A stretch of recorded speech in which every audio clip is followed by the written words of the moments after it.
effectivement, je suis avec désolation tout ce qui s'écrit, se raconte dans les réseaux sociaux contre l'Église catholique autour de cette histoire. Je commencerai par dire qu'on nous lance, on jette les pierres que sur un fruit mûr. Donc ça, c'est déjà à considérer. Mais j'aimerais me résumer à rassurer aux fidèles catholiques et aux hommes de bonne volonté autour de tout cela. J'ai retenu trois choses. Il y a une photo dans laquelle on retrouve M.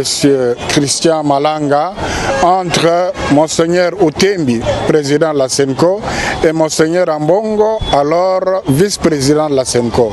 Donc, avoir le décor de la photo, c'était probablement en 2017, lors de leur plaidoyer, pendant que le président Kabila était encore président de la République.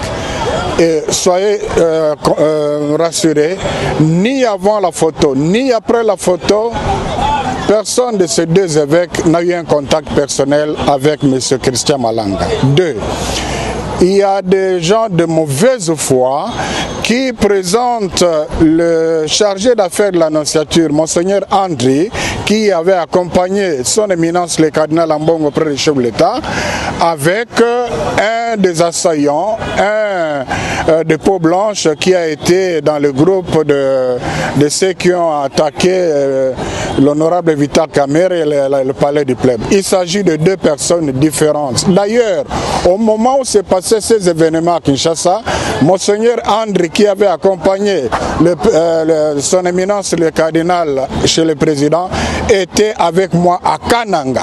Donc il n'a pas la faculté de la bilocation.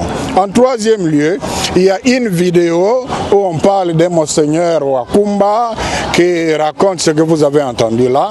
Après recherche, il s'agit d'un abbé incardiné au diocèse de Lissala qui vit comme un électron libre en Italie.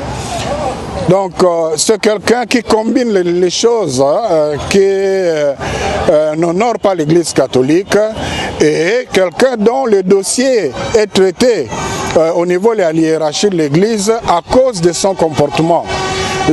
Et personne, ni son évêque, ni le prêtre de son diocèse, ni les gens, personne ne sait comment il a eu le titre de Monseigneur.